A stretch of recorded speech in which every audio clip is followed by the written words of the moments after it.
Good afternoon, everyone. Happy Sunday, November 5th. It's been a while since a Psalm Sunday, and I apologize for that. But I am ready to get these back going, to share the Word of God with you guys every Sunday afternoon.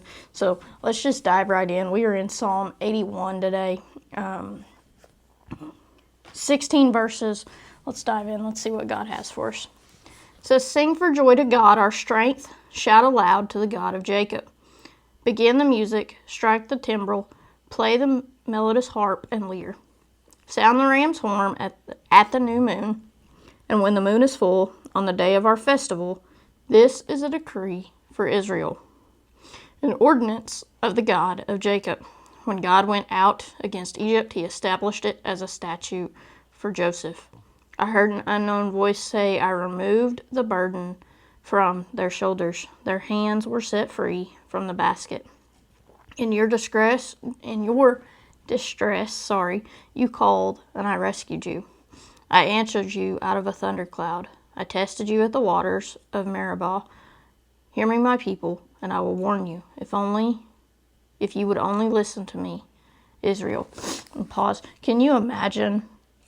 I answered you out of a thundercloud. There's all kinds of examples in the Bible of God answering in crazy ways, like with the burning bush, right? Can you imagine hearing him out of a thundercloud? Like, did it thunder and it actually was a voice instead of just the sound of thunder? It was words, like stuff like that. I'm like, I can't imagine, and I can't wait till I get to heaven so that I can ask all of these questions. 9, verse 9, "You shall have no foreign god among you. You shall not worship any god other than me. I am the Lord your God who brought you up out of Egypt. Open wide your mouth, and I will fill it." But my people would not listen to me. Israel would not submit to me. So I gave them over to their stubborn hearts to follow their own desires. How often do we do that? We don't listen. And so God says, all right, do it your own way. See what happens. If my people would only listen to me, if Israel would only follow my ways, how quickly I would subdue their enemies and turn my hand against their foes. Those who hate the Lord would cringe before him, and their punishment would last forever. But you would be fed with the finest of wheat, with honey from the rock. I would satisfy you. How often are we like this? God is saying, just come to me. Just come to me. Just trust me. Let me handle it. And everything's going to be fine. And we're like, God, I got this. Let me do this. Let me handle this. I got this. And then it doesn't work out. And then we're like, all right, yeah, that was stupid. God, you handle it now. Sometimes we come to that conclusion really fast. Sometimes it takes us hitting rock bottom to get there.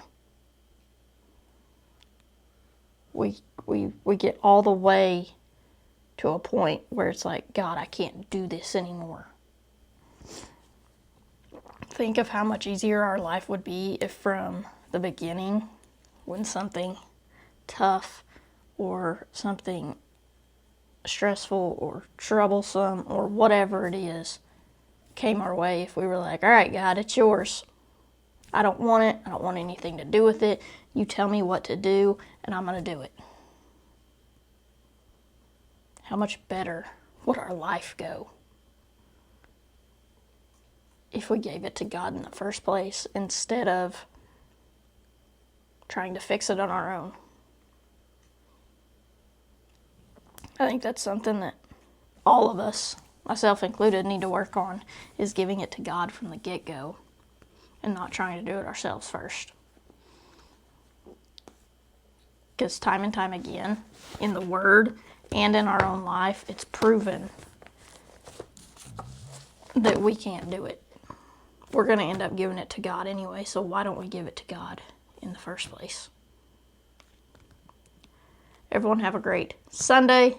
Have a great start to your week. And of course, go be the example.